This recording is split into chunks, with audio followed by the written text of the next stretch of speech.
नमस्कार, मेरा नाम है मृत्युंजय और आप देख रहे हैं उत्तर प्रदेश की बात अमर उजाला के साथ। यूपी कितना सक्षम हुआ है जानते जानते हम हाथरस पहुंचे हैं और इस वक्त हम मौजूद हैं हाथरस में उस जगह पे जहां एसटीपी यानी सीवरेज ट्रीटमेंट प्लांट बन रहा है, निर्माणाधीन है ये।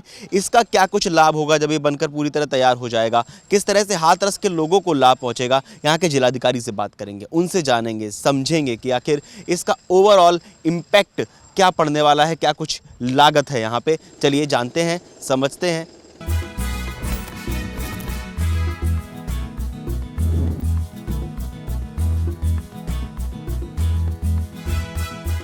मेरा नाम अतुल वत्स है। मैं जिलाधिकारी हाथरस के पद पर वर्तमान में कार्यरत हूँ। मुझे यहाँ कार्य करते हुए लगभग 7 माह का समय हो गया है।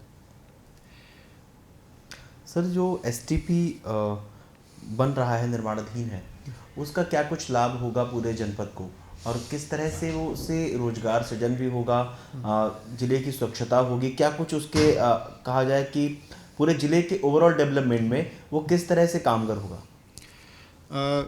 मैं कहूँगा आपने बहुत अच्छा सवाल पूछा और इनफैक्ट आप एक ऐसी दिशा में, ऐसे डायरेक्शन में आप जा रहे हैं जिसके बारे में व्यक्ति सबसे आखिर में सोचता है। क्योंकि हर व्यक्ति अपने आंगन में तो सफाई रखना चाहता है, लेकिन उसका कूड़ा कहाँ जा रहा है, जो अपने घर के पीछे या दीवार के उस तरफ वो फेंकता है, उसके बारे में वो कभी नहीं सोचता। ये वर्तमान सरकार इस विषय के बारे में बहुत संवेदनशील भी है और आपने देखा होगा ना केवल महानगरों में बल्कि हमारे टीयर 2 सिटीज़ के अंदर भी solid waste disposal, water waste disposal की समुचित व्यवस्था हो, इस चीज़ के लिए वो मिशन मोड पे कार्य कर रही है, वचनबद्ध है। इसी क्रम में जनपद हाथरस में एसटीपी की स्थापना की जा रही है। मैं जिस एसटीपी की बात कर रहा हूँ वो नगर पालिका हाथरस के विषय में है और इसका कंप्लीशन 2027 में अभी एसटीपी निर्माणाधीन है।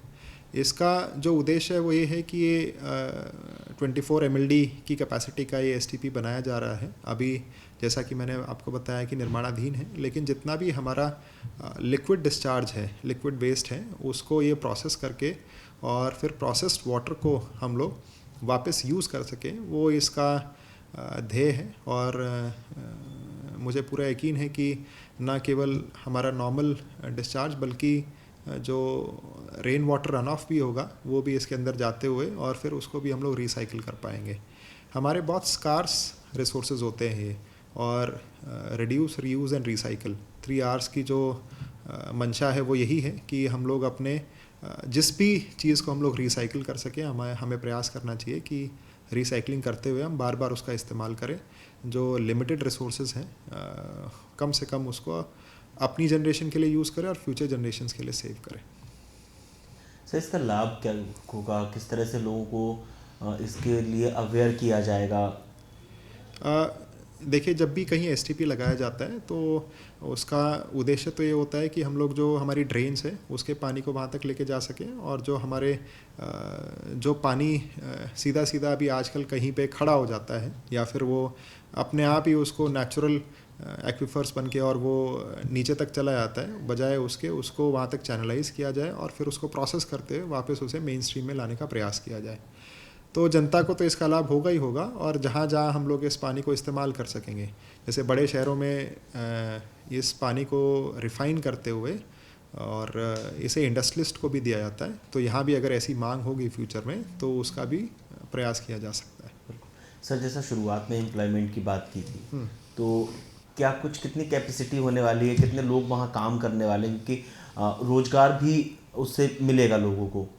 ये हाँ, जाहिर सी बात है, एक बड़ा प्रोजेक्ट है, लगभग 120 करोड़ रुपए का ये प्रोजेक्ट है। और ये इसको जो प्लान किया गया है वो 2037 को, मतलब 2040 आप मान सकते हैं कि अगले 10 साल में क्या कैपेसिटी होगी उसको एक्स्ट्रापोलेट करते हुए इसे प्लान किया गया है।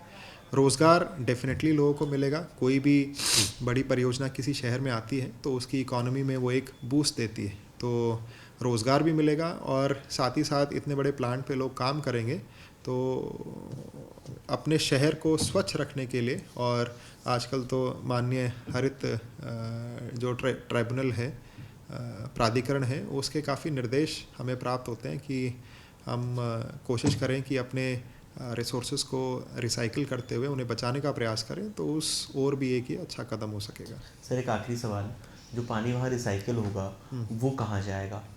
मैंने आपको जैसा पहले भी बताया, हम लोग उसे वापस यूज़ कर सकते हैं, हम उसे अपने फील्ड्स में यूज़ कर सकते हैं, किसानों के लिए वो दिया जा सकता है। पानी को जब एसटीपी एस्टैब्लिश किया जाता है तो जो पानी उससे बाहर निकलता है उसकी टेस्टिंग की जाती है।